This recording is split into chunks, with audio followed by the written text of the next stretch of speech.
நம்ம ஆட்சிக்கு வந்தா அது என்ன வந்தா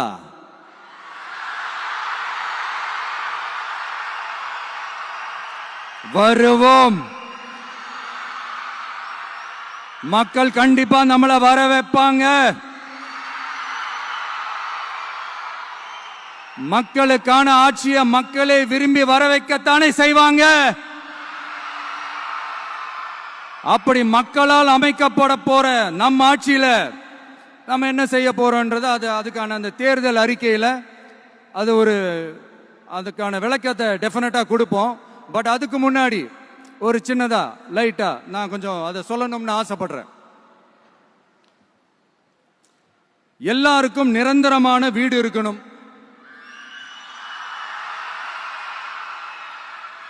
ஒவ்வொரு வீட்டுக்கும் ஒரு மோட்டார் சைக்கிள் வாகனம் உறுதியா இருக்கணும்.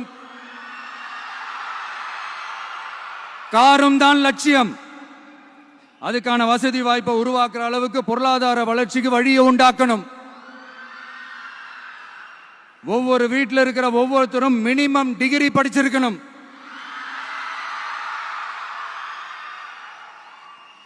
ஒவ்வொரு வீட்லையும் குறைந்தபட்சம் ஒருத்தருக்கு நிரந்தர வருமானம் கிடைக்கணும்.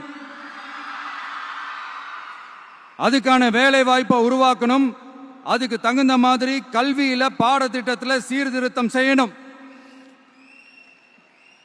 கவர்மெண்ட் ஹாஸ்பிட்டல்ஸுக்கு மக்கள் எல்லாரும் பயம் இல்லாம நம்பி போற மாதிரி மாத்தணும். பருவமழை காலத்தில் ஏற்படுற வெள்ளத்தால ஊரும் சரி மக்களும் சரி விவசாயமும் சரி பாதிக்கப்படாம இருக்கணும்.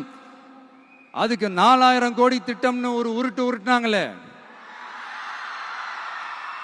அந்த மாதிரி எல்லாம் எதுவும் இல்லாம உண்மையான ஒரு பாதுகாப்பு திட்டத்தை உருவாக்கணும்.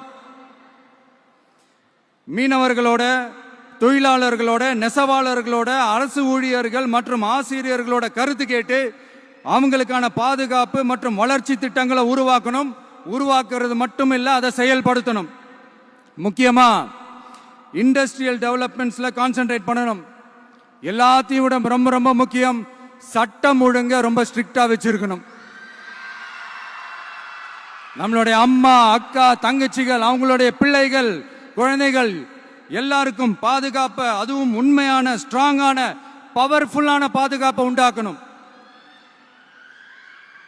அண்ணா யூனிவர்சிட்டியில நடந்த அந்த பெண்ணுக்கு நடந்த அந்த பிரச்சனை மாதிரியோ, இல்ல கோவையில் நடந்த அந்த கல்லூரி பெண்ணுக்கு நடந்த பிரச்சனை மாதிரியோ அதெல்லாம் நடக்க விடவே கூடாது.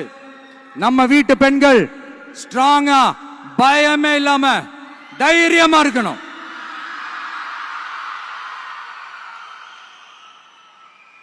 இதை எப்படி செயல்படுத்த போறோன்றது முன்னாடி சொன்ன மாதிரி நம்மளுடைய தேர்தல் அறிக்கையில் அதுக்கான விளக்கத்தை ரொம்ப டீட்டெயில்டா கொடுப்போம்.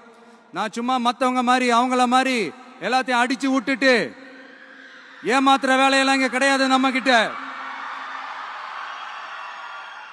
நான் மறுபடியும் சொல்றேன், நம்ம அரசியலுக்கு வந்தது உங்களுக்கு நல்லது நல்லது நல்லது மட்டுமே செய்யறது தான். எங்களுக்கு வேற எந்த அஜெண்டாவும் கிடையாது. அதனாலதான் பாத்தீங்கன்னா கொள்கை எதிரி யாரு, அரசியல் எதிரி யாருன்னு திட்டவட்டமா சொல்லிட்டு அது வெளியே சொல்லிட்டு களத்துக்கு வந்திருக்கிறோம். அதுல எந்த விதமான குழப்பமோ எந்த விதமான ஊசலாட்டமோ எதுவுமே இருக்க போறதில்ல. இந்த விஜய் சும்மா எதையும் சொல்ல மாட்டான். ஒன்னு சொன்னா அதை செய்யாம விட மாட்டான். அது மக்களுக்கு நல்லாவே தெரியும்.